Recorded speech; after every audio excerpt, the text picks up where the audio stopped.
Hello friends, स्वागत है आप सभी का हमारे डेली करंट अफेयर के डिस्कशन में। और डेट है आज की 10 जुलाई और आज भी हम डिस्कस करने वाले हैं कुछ करंट इश्यूज। और लास्ट में हम डिस्कस करने वाले हैं एक प्रैक्टिस एमसीक्यू। तो इस वीडियो को बिल्कुल लास्ट तक देखिएगा क्योंकि ये जो प्रैक्टिस एमसीक्यू रहेगा वो हमारे आज के डिस्कशन से रिलेटेड रहने वाला है, तो इसे जरूर से सॉल्व करने की कोशिश कीजिएगा। तो चलिए हम सबसे पहले देखते हैं, जो हमने कल क्वेश्चन डिस्कस किया था हम सबसे पहले उसका आंसर देख लेते हैं। तो देखिए, उस क्वेश्चन था काटसा से रिलेटेड, आपके पास तीन स्टेटमेंट थे। इसका आंसर था D, all of the above, मतलब ये तीनों की तीनों स्टेटमेंट करेक्ट थे। आई होप आप सभी को बन गया होगा। अगर नहीं बना होगा तो एक्सप्लेनेशन यहाँ दिया हुआ है, वीडियो को आप पॉज करके पढ़ सकते हैं, या तो फिर नहीं समझ में आया तब भी तो आप हमारी कल की लेक्चर भी देख सकते हैं, उसमें ये अच्छे से एक्सप्लेन किया गया है काटसा को। तो चलिए हम न्यूज़ की तरफ बढ़ते हैं। आज की हमारी तो सब आज हम देखिए क्या क्या डिस्कस करने वाले हैं। तो सबसे पहले हम डिस्कस करेंगे एग्रीकल्चर इंफ्रास्ट्रक्चर फंड के बारे में, जो नई स्कीम अभी गवर्नमेंट ने चालू की है उसके बारे में हम डिस्कस करेंगे। फिर हम डिस्कस करने वाले फ्यूजिटिव इकोनॉमिक ऑफेंडर्स एक्ट 2018 के बारे में। फिर उसके बाद हम measles and rubella in WHO south east Asian region, इसके बारे में भी हम डिस्कस करेंगे। जो मीजल्स और रूबेला का जो स्टेटस है साउथ ईस्ट एशियन रीजन में वो कैसा है। फिर उसके बाद हम डिस्कस करने वाले हैं यूएई कीन and open sky policy with India. तो यूएई ने हाल ही में इंटरेस्ट दिखाया है इंडिया के साथ ओपन स्काई एग्रीमेंट साइन करने के लिए, तो उसके बारे में भी हम पूरा डिस्कस करेंगे। फिर हम डिस्कस करने वाले हैं कुछ प्रीलिम से रिलेटेड न्यूज़ या फिर कुछ फैक्चुअल जो न्यूज़ हैं वो डिस्कस करेंगे। तो उनमें देखिए, Bhubaneswar land use intelligence system के बारे में हम डिस्कस करेंगे, मंगोलियन कंजूर मैन्युस्क्रिप्ट के बारे में डिस्कस करेंगे, मिशन सागर और कॉम्पैक्ट एसएल और जाइको डी। ये कोविड-19 की वैक्सीन है, दूसरी वैक्सीन है जिसे अप्रूवल मिला है, तो इसके बारे में भी हम डिस्कस करने वाले हैं। चलिए शुरू करते हैं हम आज का लेक्चर। तो सबसे पहले हम डिस्कस करते हैं एग्रीकल्चर इंफ्रास्ट्रक्चर फंड के बारे में। तो ये क्या है, तो देखिए हाल ही में गवर्नमेंट ने एक सेंट्रल सेक्टर स्कीम है, ये एक सेंट्रल सेक्टर स्कीम लॉन्च की है जिसका नाम है एग्रीकल्चर इंफ्रास्ट्रक्चर फंड। इसमें क्या किया जाएगा, तो इसमें जो लोन दिया जाएगा किस लिए, तो जो भी पोस्ट हार्वेस्ट इंफ्रास्ट्रक्चर है उन सभी चीज़ों को, उन सभी को डेवलप करने के लिए इसमें लोन देने वाली है गवर्नमेंट। तो इसके बारे में हम अच्छे से डिस्कस करते हैं। तो सबसे पहले तो आप दो चीज़ें याद रख लीजिए कि ये एक पैन इंडिया है, मतलब पूरे इंडिया भर में ये स्कीम लागू होने वाली है, और ये एक सेंट्रल सेक्टर स्कीम है। ये आपको दो चीज़ें इसके बारे में ध्यान से याद रखनी है। चलिए हम अब इस स्कीम के बारे में देखते हैं। तो देखिए इसका एम क्या है, तो अभी मैंने आपको बताया इसका एम है, मेन क्या है कि इसमें लोन प्रोवाइड किया जाएगा इन्वेस्टमेंट के लिए, पोस्ट हार्वेस्ट इंफ्रास्ट्रक्चर के लिए। जो भी पोस्ट हार्वेस्ट इंफ्रास्ट्रक्चर है, फॉर एग्जांपल देखिए कहाँ कहाँ पे जो लोन है वो कहाँ कहाँ पे दिया जाएगा। तो देखिए, क्या तो सेटअप करना है कोल्ड स्टोर्स को या कोल्ड स्टोर चेन को सेटअप करना है तो उनके लिए लोन दिया जाएगा, वेयर हाउसिंग के लिए लोन दिया जाएगा, सेलोस के लिए लोन दिया जाएगा, assaying grading and packing units, इन सभी के लिए लोन दिया जाएगा। ई मार्केटिंग पॉइंट्स के लिए भी लोन दिया जाएगा। और किस लिए लोन दिया जाएगा, तो और क्रॉप एग्रीगेशन के लिए भी लोन दिया जाएगा। तो ये इन सभी चीज़ों के लिए लोन दिया जाने वाला है जो कि पोस्ट हार्वेस्ट इंफ्रास्ट्रक्चर है। तो आपको ये सभी चीज़ें ध्यान रखनी है। इसका जो ड्यूरेशन इस स्कीम का वो क्या रहेगा, तो वो चलेगी 2019 तक ये स्कीम चलने वाली है। तो चलिए अब हम इसके बारे में कुछ डिस्कस कर लेते हैं कि इसके कुछ फीचर्स देख लेते हैं। तो इस स्कीम के अंदर गवर्नमेंट क्या करने वाली है, इस स्कीम के अंदर गवर्नमेंट ने एलोकेट किया है 1 लाख करोड़ रुपए, जो कि 4 साल तक इन 1 लाख करोड़ रुपए से लोन दिया जाएगा इन सभी ऑर्गेनाइजेशंस को या इंस्टीट्यूट्स को। तो देखिए किन किन को लोन दिया जाने वाला है, तो प्राइमरी एग्रीकल्चरल क्रेडिट सोसाइटीज को दिया जाएगा, पीएससीज को दिया जाएगा, मार्केटिंग कोऑपरेटिव सोसाइटीज को, एफपीओस को, एसएचजीज को, फार्मर्स को। देखिए फार्मर्स को इंडिविजुअली भी लोन दिया जाएगा इस स्कीम के अंडर पे, ताकि वो जो पोस्ट हार्वेस्ट इंफ्रास्ट्रक्चर है उससे डेवलप कर सके अपने लिए। अगला हम देखते तो देखिए और किसे दिया जाएगा, जॉइंट लाइबिलिटी ग्रुप्स को दिया जाएगा, मल्टीपर्पज कोऑपरेटिव सोसाइटीज को दिया जाएगा, एग्री इंटरप्रेन्योर्स को दिया जाएगा, एंड सेंट्रल और स्टेट एजेंसीज और local bodies sponsored by public private partnership projects. तो इन सभी को दिया जाने वाला है ये लोन। तो ये मैंने आपको बताया 4 साल में दिया जाएगा। तो अभी इस साल कितना, इस साल 10,000 करोड़ एलोकेट किया है इस स्कीम के अंडर पे लोन देने के लिए, और फिर अगले 3 साल तक 30,000 हर साल का लोन देना है, 30,000 करोड़ का लोन देना है।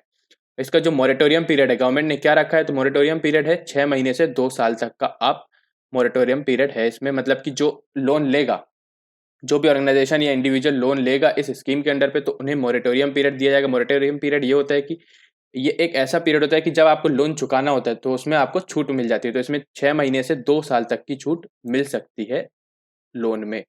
मतलब आप इतने साल तक अभी लोन नहीं चुकाइएगा, इसके बाद से आप चुका दीजिएगा। तो ये था मोरेटोरियम पीरियड, सरकार ने कितना दिया, तो 6 महीने से 2 साल दिया है इस स्कीम के अंडर पे।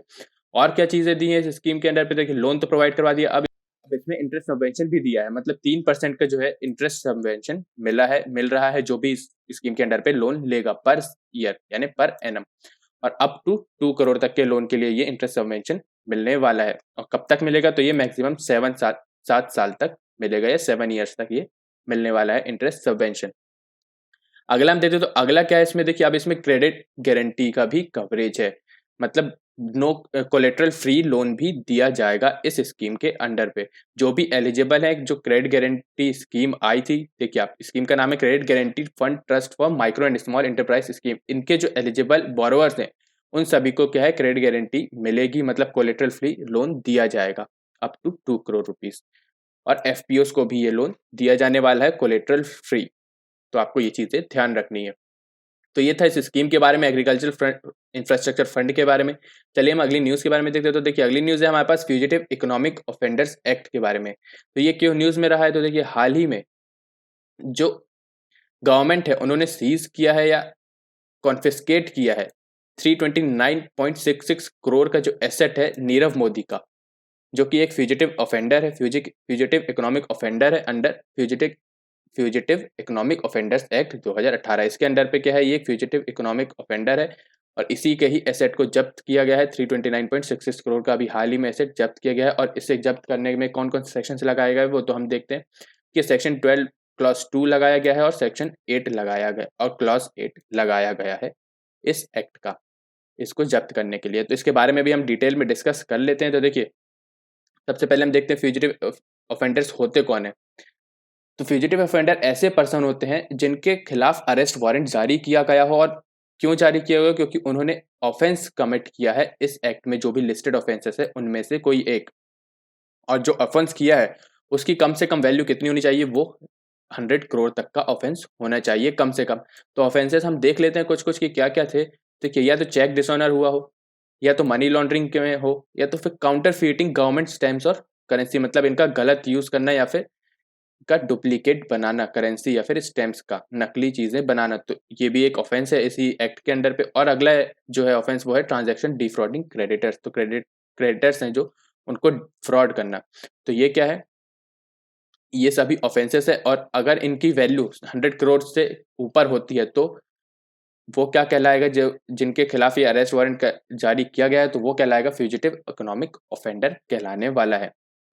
तो इसके खिलाफ क्या होगा, देखिए इस एक्ट में क्या दिया गया है। तो इस एक्ट में ये बताया गया है कि अगर कोई फ्यूजिटिव इकोनॉमिक ऑफेंडर है, डिक्लेयर हो चुका है, तो उसकी कोई भी एसेट या प्रॉपर्टी जो इंडिया में हो या फिर जिस कंट्री में वो भागा हो उस कंट्री में हो, तो वो क्या है, गवर्नमेंट उसे जब्त कर सकती है, कॉन्फिस्केट कर सकती है उस प्रॉपर्टी को अकॉर्डिंग टू दिस एक्ट। तो ये है इस एक्ट में। चलिए इसका हम प्रोसीजर भी देख लेते हैं कि कैसे जब्त होता है। तो देखिए एक स्पेशल कोर्ट बनाया जाता है जिसमें जो क्या करता है, पूरा एनालाइज करता है, पूरे इन्वेस्टिगेट करता है केस को, और फिर बाद में डिक्लेयर करता है कि वो पर्सन फ्यूजिटिव इकोनॉमिक ऑफेंडर है या नहीं है। अगर रहता है वो, अगर वो डिक्लेयर कर देता है स्पेशल कोर्ट उसे, उस पर्सन को फ्यूजिटिव इकोनॉमिक ऑफेंडर, तो उसके बाद क्या होता है, जो उसकी प्रॉपर्टीज होती हैं, चाहे वो इंडिया में हो या फिर कहीं बाहर हो, फॉरेन कंट्रीज में हो, तो गवर्नमेंट के पास वो पावर आ जाती है कि वो उसे जब्त कर सकती है बिना किसी चार्जेस के। कोई भी चार्जेस या कोई भी राइट नहीं लगेगा उस पर्सन का उस प्रॉपर्टी पर, वो सारी की सारी अब गवर्नमेंट की तरफ, गवर्नमेंट को मिल जाएगी वो सारी की सारी प्रॉपर्टीज इस एक्ट के थ्रू। तो ये था प्रोसीजर कि कैसे डिक्लेयर होता है फ्यूजिटिव इकोनॉमिक ऑफेंडर और कैसे उसकी प्रॉपर्टीज को जब्त किया जाता है। तो इस न्यूज़ में बस इतना ही था। अगली न्यूज़ हम देखते हैं। तो अगली न्यूज़ है हमारे पास मीजल्स और रुबेला के बारे में। तो मीजल और रुबेला का स्टेटस हम देख लेते हैं WHO के साउथ ईस्ट एशियन रीजन में। तो हाल ही में एक मीटिंग हुई थी WHO की साउथ ईस्ट एशियन रीजन की। तो उसमें WHO ने ये डिक्लेयर किया है कि जो मालदीव और श्रीलंका है वो पहली ऐसी कंट्री बन गए हैं इस रीजन में जो मीजल्स और रुबेला को एलिमिनेट कर चुके हैं बिफोर द डेडलाइन ऑफ 2023। तो 2019 में WHO ने क्या टारगेट दिया था सभी कंट्रीज को, जो भी इस रीजन में कंट्रीज है उन सभी को बोला गया था कि 2023 तक उन्हें मीजल्स और रुबेला को एलिमिनेट करना है अपनी अपनी कंट्रीज से। बट मालदीव और श्रीलंका ने अभी से ही अपनी कंट्री में मीजल्स और रुबेला को क्या कर दिया है, एलिमिनेट कर दिया है। तो ये था इसके बारे में। चलिए अब हम इसके बारे में और देख लेते हैं कि इस न्यूज़ के बारे में और क्या क्या चीज़ें हमें ध्यान रखनी है। तो देखिए अभी तक जो मीजल्स है वो एलिमिनेट हो चुका है 3 और कंट्रीज से, भूटान, DPR, कोरिया, टिमोर लेस्टे। इन 3 कंट्रीज से मीजल्स तो एलिमिनेट हो चुका है, बट रुबेला कहाँ है, इन 5 कंट्रीज में, इन कंट्रीज में रुबेला क्या है, कंट्रोल कंडीशन में, और बाकी कंट्रीज में तो मीजल्स और रुबेला दोनों बहुत ही ज़्यादा फैल रहे हैं। तो देखिए सबसे पहले हम देखते हैं कि कौन कौन सी कंट्रीज में कंट्रोल रुबेला है। तो बांग्लादेश, भूटान, मालदीव, नेपाल, श्रीलंका और तिमोर लेस्ते, इन कंट्रीज में क्या है जो रुबेला है वो कंट्रोल्ड कंडीशन में, वो इतना ज़्यादा नहीं फैल रहा है। बाकी जगह क्या है बहुत ही ज़्यादा फैल रहा है। तो ये इस मीटिंग में कुछ चीज़ें पॉइंट्स जो हैं वो निकल के सामने आए थे इस रीजन के बारे में। तो चलिए अब हम मीजल्स के बारे में भी हम देख लेते हैं। देखिए मीजल क्या है, एक वायरल डिजीज़ है। आपको ये चीज़ ध्यान रखनी है कि मीजल जो है वो एक वायरल डिजीज़ है और हाईली कंटेजियस है।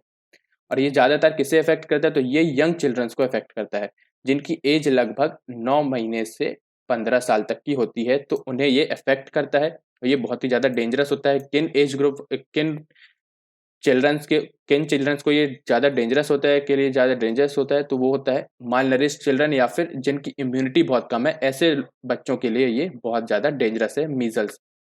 इससे क्या क्या हो सकता है, तो देखिए मीजल्स के कारण बच्चों ब्लाइंडनेस हो सकता है बच्चों में, इंसेफेलाइटिस हो सकता है, सीवियर डायरिया, ईयर इन्फेक्शन और निमोनिया, ये सभी बीमारियां हो सकती है। तो चलिए अब हम रुबेला के बारे में भी देख लेते हैं। तो देखिए रुबेला को कहा जाता है जर्मन मीजल्स। ये भी एक कंटेजियस है बट ये माइल्ड वायरल इन्फेक्शन है। उसके जैसा जो मीजल्स है उसके जैसा ये हाईली कंटेजियस नहीं है, बट ये माइल्ड वायरल इन्फेक्शन है और ये ज़्यादातर इफेक्ट करता है, ये भी चिल्ड्रंस को ही इफेक्ट करता है और यंग एडल्ट्स को ये इन्फेक्ट करता है सबसे ज़्यादा। और ये देखिए अगर प्रेग्नेंट वुमेन है उस और उनमें अगर ये रुबेला इन्फेक्शन हो जाता है तो उसमें बच्चे की डेथ तक हो सकती है, या फिर कॉन्जेनिटाइल डिफेक्ट्स भी आ जाते हैं बच्चों पे, बर्थ डिफेक्ट्स भी आ जाते हैं बच्चों में। तो इसके लिए वैक्सीन्स क्या क्या चलाई जाती है, तो देखिए इसके लिए कॉम्बिनेशंस में वैक्सीन्स चलाई जाती है। For example measles rubella, measles mumps rubella, varicella, ये इन कॉम्बिनेशंस में इसकी वैक्सीन्स चलाई जाती है इनको खत्म करने के लिए। तो ये कुछ आपको वैक्सीन है, ये आपको ध्यान रखनी है मीजल्स और रुबेला के लिए। तो चलिए अब हम इंडिया की बात कर लेते हैं कि इंडिया का स्टेटस क्या है मीजल्स को लेकर। तो देखिए 1960s से इंडिया में सेफ और इफेक्टिव वैक्सीन बहुत ज़्यादा अवेलेबिलिटी बहुत अच्छी है इन वैक्सीन की, और बहुत ही ज़्यादा प्रोवाइड करवा रही है सरकार फ्री में इन वैक्सीन को 1960s से। बट तब भी क्या है हमारे यहाँ पे ये खत्म नहीं हो रहा है, ये एलिमिनेट नहीं हो रहा है। और अभी भी 1.3 मिलियन चिल्ड्रन क्या है मीजल्स इन्फेक्शन है, 1.3 मिलियन चिल्ड्रन को हमारे इंडिया में भी।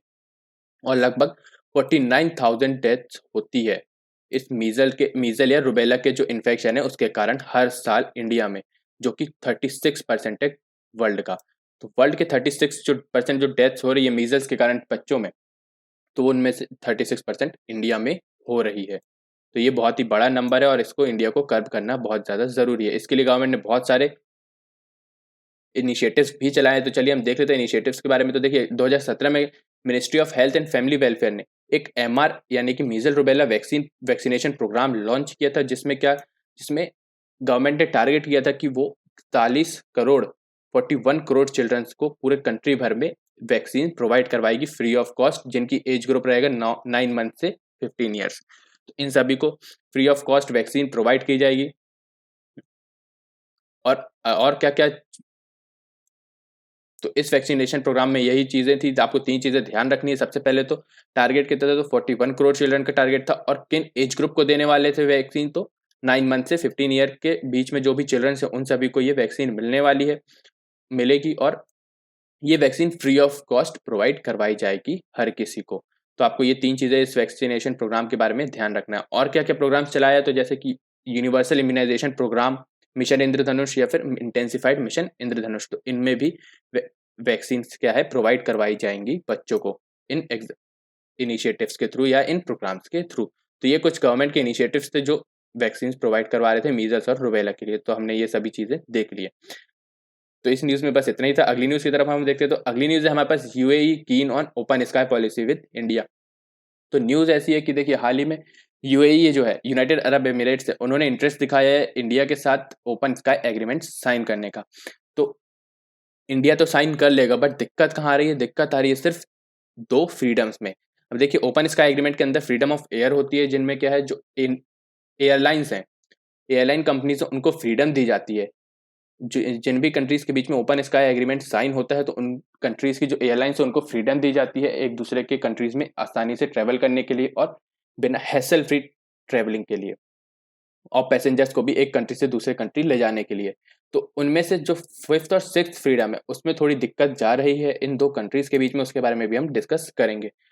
चलिए अब हम बात कर लेते हैं ओपन स्काई पॉलिसी के बारे में भी। तो देखिए ये एक एग्रीमेंट होता है, दो कंट्रीज के बीच में साइन किया जाता है ताकि उन कंट्रीज के बीच की कनेक्टिविटी और पैसेंजर ट्रेवल क्या है इंक्रीज हो सके, और जो एयरप्लेन का जो प्राइस है, जो एयर ट्रेवल का प्राइस है वो भी कम हो सके। तो ये सभी चीजें होती है इनमें।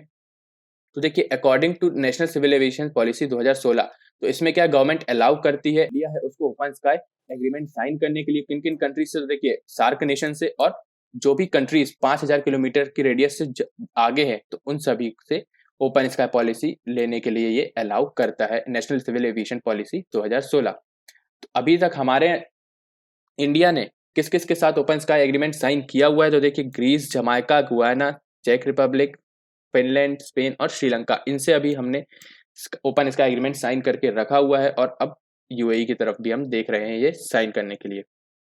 तो चलिए अब हम इसके बारे में तो हमने डिस्कस कर लिया ओपन स्काई एग्रीमेंट के बारे में। अब हम इनमें जो फ्रीडम ऑफ एयर दी हुए हैं उनके बारे में भी हम थोड़ा सा डिस्कस कर लेते हैं। तो देखिए 1944 convention on international civil aviation में 9 तरीके की फ्रीडम दी गई है। तो हम उनके बारे में हम देख लेते हैं। उनमें से कुछ है, जैसे फर्स्ट फ्रीडम क्या है। तो फर्स्ट फ्रीडम अलाउ करती है कैरियर को, मतलब कि जो एयरलाइन कंपनी है, जो एयरप्लेन है, उसको अलाउ करती है कि वो अपने होम स्टेट से उड़ सकता है दूसरे स्टेट की तरफ जाने के लिए। दूसरी जो फ्रीडम है वो दूसरे स्टेट में लैंड करने के लिए अलाउंस देती है, दूसरी फ्रीडम। और थर्ड और फोर्थ फ्रीडम जो है वो अलाउंस देती है कि जो लैंड कर चुका है एयरप्लेन दूसरी कंट्री में, वो वहां से टेक ऑफ करके वापस अपने होम कंट्री में लैंड कर जाए। तो ये थर्ड और फोर्थ फ्रीडम इन चीज़ों का अलाउंस देती है। तो देखिए ये चार चीज़ों में तो बिल्कुल भी कोई दिक्कत नहीं है यूएई के साथ ओपन स्काई एग्रीमेंट करने के लिए। बट जो फिफ्थ और सिक्स्थ फ्रीडम्स है उनमें थोड़ी दिक्कत है। क्यों? क्योंकि इसमें जो प्रोविजंस है वो क्या है, तो इसमें देखिए अलाउंस इसमें मिल जाता है किसी भी कंट्री की जो एयरलाइन कंपनी है वो एक कंट्री के पैसेंजर को किसी तीसरी कंट्री में ट्रेवल करा सकती है। फॉर एग्जाम्पल देखिए यहाँ से मान लीजिए इंडिया से एक फ्लाइट है जो न्यूयॉर्क की तरफ जा रही है, और जिसमें एक स्टॉपेज है बीच में यूएई का, दुबई। और वहां पे जो दुबई का एक रेसिडेंस है, मान लीजिए कोई सिटीजन है, दुबई का सिटीजन है वो, और उसे जाना है न्यूयॉर्क, तो वो इस फ्लाइट में बोर्ड कर सकता है अगर ये फिफ्थ और सिक्स फ्रीडम उन्हें अलाउ है, उस एयरलाइन कंपनी को या उस कंट्री को ये फिफ्थ और सिक्स फ्रीडम अलाउ है। तो यही चीजें थी कि एक कंट्री से जो एयरलाइन है वो किसी तीसरी कंट्री पे पैसेंजर को ले जा सकती है। तो ये फिफ्थ और सिक्स फ्रीडम में है, तो जिसके लिए अभी थोड़ा सा दिक्कत चल रही है यूएई और इंडिया के बीच में। अगर ये फ्रीडम और सॉर्ट आउट हो जाती है तो फिर उसके बाद ये जो है ओपन स्काई एग्रीमेंट साइन हो जाएगा यूएई और इंडिया के बीच में। तो ये था ओपन स्काई एग्रीमेंट के बारे में। चलिए हम अगली न्यूज़ के बारे में देखें। तो अगली न्यूज़ है हमारे पास Bhubaneswar land use intelligence system के बारे में। तो देखिए हाल ही में उड़ीसा गवर्नमेंट ने ये नया इंटेलिजेंस सिस्टम लॉन्च किया गया है। 8 जुलाई को ही लॉन्च किया था उड़ीसा गवर्नमेंट ने। और इसमें क्या होना है, तो देखिए इसमें जो भुवनेश्वर है उसका आर्टिफिशियल इंटेलिजेंस के थ्रू एक पूरा सैटेलाइट मैप पूरा तैयार किया जाएगा। उसमें जो भी गवर्नमेंट की जो भी लैंड्स है उन सभी को मार्क किया जाएगा, उन सभी को मॉनिटर करते रहेंगे, उनमें जो एक्टिविटीज हो रही है उन लैंड्स में उन सभी को मॉनिटर किया जाएगा, ताकि जो गवर्नमेंट लैंड पे जो कब्जे होते हैं, जो लोग हथियार लेते हैं या फिर जो इलीगल कंस्ट्रक्शन चालू कर देते हैं गवर्नमेंट लैंड पर, वो रोका जा सके। तो इसलिए ये क्या है, एक जियोटैग्ड रिपोजिटरी है जिसमें जो भी गवर्नमेंट लैंड है उनका पूरा डेटा मॉनिटर किया जाएगा, उनका पूरा जो भी एक्टिविटीज हो रही है उन लैंड्स में उन सभी को मॉनिटर किया जाने वाला है सैटेलाइट के थ्रू। तो ये था Bhubaneswar land use intelligence system के बारे में, तो इन्हें आपको ध्यान रखना है। चलिए हम अगली न्यूज देखते हैं। तो अगली न्यूज हमारे पास मंगोलियन कंजूर मैन्युस्क्रिप्ट के बारे में। तो देखिए हाल ही में 4 जुलाई को क्या मनाया गया था। 4 जुलाई को, तो 4 जुलाई को मनाया गया था धर्म चक्र डे। 4 जुलाई को धर्म चक्र डे मनाया गया था। तो उसी दिन क्या अनाउंस किया था, जो मिनिस्ट्री ऑफ कल्चर है उन्होंने अनाउंस किया था कि वो कुछ मैन्युस्क्रिप्ट्स को लॉन्च करने वाले हैं, फिर से रीप्रिंट करके पब्लिश करने वाले। तो उनमें से ही एक था मंगोलियन कंजूर मैन्युस्क्रिप्ट। ये क्या है, देखिए कंजूर का मतलब होता है अ वर्ड बाय बुद्धा, तो बुद्धा के कहे हुए शब्द, या फिर मंगोलियन लैंग्वेज में एग्जैक्ट मीनिंग होता है कंसाइज ऑर्डर्स। तो ये क्या है, बुद्धा के कहे हुए शब्द हैं जो कि मंगोलिया में one of the most important religious text है ये कंजूर मैन्युस्क्रिप्ट। इसे कन्वर्ट किया गया, इसे ट्रांसलेट किया गया है तिब्बतन लैंग्वेज में, और इसे ही रिपब्लिश करने वाली है यूनियन मिनिस्ट्री ऑफ कल्चर। इसके 108 वॉल्यूम्स को रिपब्लिश करेगी। अभी 5 वॉल्यूम्स हो चुके हैं इसके पब्लिश, और हाल ही में जो प्रेसिडेंट है उन्होंने इसे लॉन्च किया था 5 वॉल्यूम्स को। तो ये आपको ध्यान रखना है। जो मंगोलियन कंजूर मैन्युस्क्रिप्ट है वो क्या है, वो अ वर्ड बाय बुद्धा यानी कि बुद्धा के कहे हुए शब्द है, और ये मंगोलियन आपको ये याद रखना है कि ये मंगोलियन मैन्युस्क्रिप्ट है, जो कि मंगोलियन लैंग्वेज में लिखा है, उसे ट्रांसलेट कर दिया गया है तिब्बतन लैंग्वेज में। तो ये आपको चीज़ें ध्यान रखनी है इसके बारे में। अगला हम देखते हैं, तो अगली न्यूज़ है हमारे पास मिशन सागर के बारे में। तो ये मिशन क्या है? देखिए, इस मिशन के अंडर गवर्नमेंट जो है वो हमारे जो मैरिटाइम नेबर्स हैं, जो आइलैंड कंट्रीज है आसपास हमारे, तो उन सभी को कोविड-19 के टाइम पे मदद प्रोवाइड करेगी, हेल्प या असिस्टेंस प्रोवाइड करने वाली है इस मिशन के अंडर पे। तो इस मिशन के लिए डिप्लॉय किया है गवर्नमेंट ने आईएनएस केसरी, एक शिप है, एक नेवल शिप है, उसे डिप्लॉय किया गया है इस मिशन के लिए। और ये जो शिप है ये लगभग 7,500 नॉटिकल माइल्स का ट्रेवल करेगी और इन सभी कंट्रीज में जो भी सप्लाईज है वो पहुंचाएगी। तो जैसे हम देख लेते हैं, तो देखिए, मॉरिशियस और कोमोरोस आइलैंड में मेडिकल असिस्टेंस टीम भेजी जाएगी इसी शिप के द्वारा। फिर उसके बाद मालदीव्स में 600 टन फूड आइटम्स प्रोवाइड करवाए जाएंगे, असिस्टेंस प्रोवाइड करवाया जाएगा फूड आइटम्स के लिए। और अगला हम देखते हैं, तो मॉरिशियस में जो आयुर्वेदिक मेडिसिन है वो प्रोवाइड करवाई जाएंगी, वो डिलीवर करवाई जाएंगी। और कुछ एसेंशियल कोविड-19 जो रिलेटेड मेडिसिन है, फॉर एग्जांपल हाइड्रोक्सी क्लोरोक्विन या फिर आयुर्वेदिक मेडिसिन, वो सभी प्रोवाइड करवाई जाएगी मेडागास्कर, सेशल्स, मॉरिशियस और कोमोरोस आइलैंड में इसी शिप के द्वारा। तो ये पूरा एक मिशन है जो आईएनएस केसरी, ये आपको ध्यान रखना है, आईएनएस केसरी इसे पूरा करेगी इस मिशन को। तो कौन कौन सी कंट्रीज को मिलने वाला है तो वो भी आपको ध्यान रखना है। तो इस मिशन सागर के बारे में बस इतना ही था। अगली हम न्यूज़ देखते, तो अगली न्यूज़ है हमारे पास कॉम्पैक्ट एसएल के बारे में, कॉम्पैक्ट एक्सएल के बारे में। तो ये क्या है? ये एक मशीन हाल ही में बनाई है माई लैब डिस्कवरी सॉल्यूशंस ने। आपको ध्यान रखना है किसने बनाई है, तो माई लैब डिस्कवरी सॉल्यूशंस ने इसे बनाई है। और ये मशीन क्या करती है, कॉम्पैक्ट एक्सएल? तो ये देखिए, जो सैंपल्स होते हैं कोविड-19 के टेस्ट के लिए, जो सैंपल्स होते हैं, जो टेस्ट के लिए सैंपल्स तैयार किए जाते हैं, तो उनको अभी क्या करते हैं, अभी मैनुअली तैयार किया जाता है, लोगों के द्वारा, साइंटिस्ट, लैब असिस्टेंट जो होते हैं उनके द्वारा ये तैयार किए जाते हैं। बट ये जो मशीन है ये इनका ही काम आसान कर देगी। और ये क्या है, ऑटोमेटेड मशीन है पूरी। तो इसमें क्या है, ऑटोमेटिकली जो भी सैंपल्स तैयार करने होते हैं, जो अभी मैनुअली होते हैं, तो वो एक मशीन के थ्रू हो जाएंगे। और उससे क्या है, जो कोविड-19 का ट्रांसमिशन है वो भी फैलने से रुक जाएगा कॉम्पैक्ट एक्सेल के द्वारा। तो ये मशीन मेनली क्या करने वाली है, तो ये आरटी-पीसीआर जो टेस्ट होते हैं कोविड-19 के लिए, उनके लिए सैंपल तैयार करेगी ऑटोमेटिकली, बिना किसी ह्यूमन इंटरफेयर के। तो ये है कॉम्पैक्ट एक्सेल के बारे में। और इसे डेवलप किसने किया है, तो इसे किया है माई लैब डिस्कवरी सॉल्यूशंस ने। तो आपको ये चीज़ें ध्यान रखनी है। चलिए हम अगली न्यूज़ की तरफ बढ़ते हैं। तो अगली न्यूज़ हमारे पास ज़ाइकोव डी के बारे में। ये हाल ही में जो हमारे यहाँ central drug standards control organisation है, उन्होंने अप्रूवल दे दिया है इसका ह्यूमन ट्रायल के लिए। और इसे डेवलप किसने किया है, ज़ाइकोव डी को। ये एक कोविड-19 की वैक्सीन है और इसे डेवलप किया है जाइडस कैडिला, ये इंडियन कंपनी है, इसी ने इसे डेवलप किया है इस कोविड-19 की वैक्सीन को, जिसका नाम है ज़ाइकोव डी। आपको ये चीज़ें ध्यान रखनी है। और इसके पहले ये क्या है, ये दूसरी वैक्सीन है जिसे ह्यूमन ट्रायल का अलाउंस या परमिशन मिली है। इसके पहले एक और इंडिजीनियसली इंडिया की ही बनी वैक्सीन थी जिसका नाम था कोवैक्सीन, जो कि भारत बायोटेक ने बनाई थी, उसे भी ह्यूमन ट्रायल का अप्रूवल मिल चुका है। तो ये दो वैक्सीन जो है ये इंडिजीनियसली बनी हुई है, हमारे इंडिया में ही बनी हुई है और इनको अप्रूवल मिल गया है ह्यूमन ट्रायल के लिए। तो ये था ज़ाइकोव डी के बारे में गाइस। आज की न्यूज़ में बस इतना ही था। चलिए अब हम देख लेते हैं कि हमारा आज का क्वेश्चन क्या है। तो आज का हमारा क्वेश्चन है मीजल्स से रिलेटेड। आपके पास कुछ स्टेटमेंट्स हैं, 3 स्टेटमेंट्स हैं, इनमें से आपको सही स्टेटमेंट्स चुनने हैं। तो सबसे पहला statement, it is a highly contagious bacterial disease and is a cause of death among young children globally. दूसरा स्टेटमेंट है आपके पास, as it attacks malnourished children and those with reduced immunity. अगला है आपके पास, it can cause serious complications including blindness, encephalitis, severe diarrhoea, ear infection and pneumonia. तो इनमें तीनों में से आपको करेक्ट स्टेटमेंट चुनना है, और आप इनमें से एक ऑप्शन सिलेक्ट कर सकते हैं। और इसका आंसर आप हमें कमेंट सेक्शन में दे सकते हैं। मैं इसका आंसर आपको कल के वीडियो में बताने वाला हूं, तो आप कल का वीडियो भी जरूर देख लीजिएगा। तो गाइज, अगर आपको ये वीडियो पसंद आया तो प्लीज लाइक कीजिएगा और अपने दोस्तों के साथ शेयर भी कीजिएगा। और अगर आपने ये चैनल सब्सक्राइब नहीं किया तो जाकर सब्सक्राइब कर लीजिए और बेल आइकन जरूर दबाइएगा, ताकि आपको हमारे सारे नोटिफिकेशंस मिलते रहें। और कोई भी सजेशन या कोई भी क्वेरी हो हमारे इस लेक्चर से रिगार्डिंग या हमारे किसी भी कोर्स से रिगार्डिंग, तो आप हमें कमेंट सेक्शन में बता सकते हैं।